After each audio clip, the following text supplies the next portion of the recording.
तो नमस्कार दोस्तों, मैं दीपक नागर। दीपक इकोनॉमिक्स के इस चैनल पर आप सभी दोस्तों का स्वागत है। दोस्तों, इस चैनल पर मैं डेली डिस्कस करता हूँ डेली इकोनॉमी और आज है 17 दिसंबर 2025। दोस्तों, आज एक इंपॉर्टेंट न्यूज़ सामने आई है। न्यूज़ सामने आई रिगार्डिंग बैंकिंग सेक्टर से लेकर। बेसिकली आरबीआई ने क्या किया है, एचडीएफसी बैंक को परमिट कर दिया गया है कि वो इंडसइंड बैंक में 9.5% तक स्टेक खरीद सकता है। आप सबसे पहले न्यूज़ देखें। एचडीएफसी बैंक गेट्स अप्रूवल, किससे अप्रूवल मिला उसको? आरबीआई से, to acquire up to 9.5% stake in IndusInd bank. IndusInd bank में क्या कर सकता है? 9.5% तक वो स्टेक खरीद सकता है। ऐसा आरबीआई ने अप्रूवल दिया है एचडीएफसी बैंक को। आप सेकंड न्यूज़ देखें। RBI allows HDFC bank units, इसके बारे में भी हम जानेंगे, to acquire 9.5% stake in IndusInd bank. जो एचडीएफसी बैंक की जो यूनिट्स है, उसको क्या कर सकेगी? 9.5% स्टेक वो इंडसइंड बैंक में खरीद सकेगी। ऐसा आरबीआई ने अप्रूवल दे दिया। तो एचडीएफसी बैंक के बारे में थोड़ा जानेंगे, थोड़ा इंडसइंड बैंक के बारे में जानेंगे, और थोड़ा जो आज की न्यूज़ है उसका एनालिसिस हम आज वन बाय वन करके करेंगे दोस्तों। सबसे पहले आप एचडीएफसी बैंक के बारे में जानें। आप सबने नाम सुना होगा, एचडीएफसी बैंक इंडिया का एक इंपॉर्टेंट बैंक है। Housing and development finance corporation bank basically है। ये इंडिया का दोस्तों लार्जेस्ट प्राइवेट सेक्टर बैंक है। भारत का क्या है? लार्जेस्ट प्राइवेट सेक्टर बैंक है। और आपको ये भी ध्यान होगा कि इंडिया के टॉप 100 में, दुनिया के टॉप 100 में दो ही इंडिया के बैंक हैं। एक स्टेट बैंक ऑफ इंडिया और दूसरा HDFC bank of India, HDFC bank. तो एचडीएफसी बैंक दोस्तों इतना इंपॉर्टेंट है, और इंडिया का क्या लार्जेस्ट प्राइवेट सेक्टर बैंक है। इसकी स्थापना दोस्तों 1994 में हुई थी। आप सबको पता है, आजादी की मतलब 1991 तक इंडियन गवर्नमेंट क्या करती थी? नेशनलाइजेशन करती थी, राष्ट्रीयकरण, प्राइवेट बैंकों पर कब्जा करके सरकारी बैंक बना दिया करती थी। लेकिन 1991 में डॉक्टर साहब मनमोहन सिंह जी एलपीजी रिफॉर्म लेके आए। इसके बाद में क्या हुआ? बैंकिंग सेक्टर को प्राइवेट सेक्टर के लिए खोला। फिर एम नरसिम्हन कमेटी बैठी। उन नरसिम्हन कमेटी ने रिकमेंड किया कि भाई नए बैंक को क्या करो, नए प्राइवेट सेक्टर बैंक में लाइसेंस दो। तो उसी के तहत दोस्तों 1994 में कई सारे बैंकों को लाइसेंस दिया गया था। तो एचडीएफसी बैंक भी वन ऑफ देम था। मतलब एचडीएफसी बैंक को 1994 में लाइसेंस दिया गया था। इसका हेडक्वार्टर दोस्तों मुंबई में। कहां पर है? मुंबई में। इसके चेयरमैन दोस्तों आज के दिन कौन है? अतनु चक्रवर्ती, रिटायर्ड आईएएस ऑफिसर है दोस्तों। क्या है?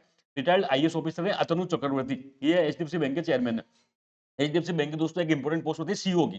सीईओ कौन है? शशिधर जगदीशन। ये याद रखना दोस्तों, है एग्जाम में पूछ लेते हैं कई बार कि एचडीएफसी बैंक का सीईओ कौन है, तो शशिधर जगदीशन। ये तो एक बेसिक हमने एचडीएफसी बैंक के बारे में जाना। लेकिन दोस्तों इसका कई सारे एचडीएफसी, एक तो बैंक तो है ही सही, एचडीएफसी क्या है? बैंक तो है ही सही, लेकिन इसके अलावा दोस्तों इसकी कई सारी सहयोगी कंपनियां भी है, जिनको यूनिट्स कह दो या सब्सिडीज कह दो। जैसे आपने नाम सुना होगा एचडीएफसी म्यूचुअल फंड। क्या काम करता है? म्यूचुअल फंड के सेक्टर में काम करता है। HDFC life life insurance company limited, generally इसका शॉर्ट फॉर्म हम सुनते हैं एचडीएफसी लाइफ। तो बेसिकली क्या है? एक इंश्योरेंस कंपनी है, life insurance company. HDFC Ergo के बारे में आपने सुना होगा। ये क्या है? जनरल इंश्योरेंस कंपनी लिमिटेड है, जनरल इंश्योरेंस के सेक्टर में काम करता है। एचडीएफसी सिक्योरिटीज है। ऐसे एचडीएफसी बैंक के कई सारी सहयोगी कंपनियां हैं, चाहे वो म्यूचुअल फंड में हो, चाहे वो लाइफ इंश्योरेंस में हो, चाहे वो जनरल इंश्योरेंस में हो, चाहे वो सिक्योरिटीज की फील्ड में हो। ये कई सारी इसकी सिक्योरिटीज की सब्सिडरी कंपनीज है दोस्तों। इसके बाद दोस्तों इंडस्ट्रियल बैंक, इंडस्ट्रियल बैंक का भी नाम आपने सुना होगा। एक बहुत बड़ा जो ग्रुप है हिंदुजा ग्रुप, इसको प्रोमोटर है दोस्तों। ये भी क्या है? एक प्राइवेट सेक्टर का बैंक है। इसकी स्थापना भी दोस्तों उसी टाइम पे हुई थी 1994 में। एक साथ कई सारे बैंकों को प्राइवेट सेक्टर बैंक में लाइसेंस दिए गए थे। उसी क्रम में दोस्तों 1994 में इंडसइंड बैंक को भी लाइसेंस दिया गया था। और इसके फाउंडर थे एसपी इंदुजा जी। कौन थे? एसपी इंदुजा जी। इंदुजा ग्रुप का आपने नाम सुना होगा। बेसिकली इंडसइंड बैंक की प्रोमोटर कौन है? इंदुजा ग्रुप है। इंदुजा ग्रुप दोस्तों इंडिया का नहीं बल्कि ब्रिटेन का सबसे रिचेस्ट पर्सन है। ब्रिटेन के सबसे अमीर ग्रुप कौन सा है? तो इंदुजा ग्रुप ही है दोस्तों। इस बैंक का हेडक्वार्टर कहाँ है? मुंबई में। अब बेसिकली पिछले कुछ टाइम से अगर आप बैंकिंग सेक्टर ट्रैक कर रहे हो तो दोस्तों इंडसइंड बैंक की स्थिति ठीक नहीं है। इंडसइंड बैंक की स्थिति ठीक नहीं है। बीच में कुछ इसमें फ्रॉड भी हो गया था, तो थोड़ी सी वीक थी तो दोस्तों। तो फाइनली इसमें क्या किया गया? आरबीआई ने क्या किया गया? भाई कुछ इसका स्टेक कौन खरीदे? एचडीएफसी बैंक खरीदे। एचडीएफसी बैंक और उसकी सहयोगी, केवल एचडीएफसी बैंक का अकेला नहीं, उसकी जो एसोसिएट्स है या सब्सिडीज है, चाहे वो एचडीएफसी इर्गो हो, एचडीएफसी लाइफ हो, एचडीएफसी सब्सिडी सिक्योरिटीज हो, ये सब क्या करेंगे? उसमें मिलके क्या करेंगे? इंडसइंड बैंक में 9.5% स्टेक खरीदेंगे। इसे आरबीआई ने अप्रूवल दे दिया गया है।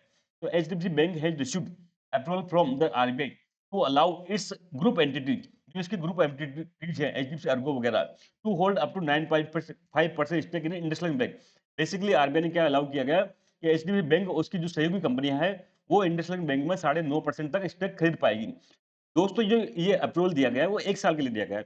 Approval will remain valid for 1 year. केवल 1 साल के लिए अप्रूवल है, वैलिड है। कब तक? 14 दिसंबर 2026 तक है। अगर इस 14 दिसंबर 2026 तक 1 साल के भीतर-भीतर अगर ये एचडीएफसी इसको एक्वायर नहीं करता है, तो ये अप्रूवल अपने आप खत्म हो जाएगा। उसके ऊपर कोई वैलिडिटी रहेगी नहीं। दोस्तों ये पूरा मैटर आज का था। आई होप आपको समझ में आया होगा। हम जल्दी मिलेंगे दोस्तों, तब तक के लिए थैंक यू। जय हिंद दोस्तों।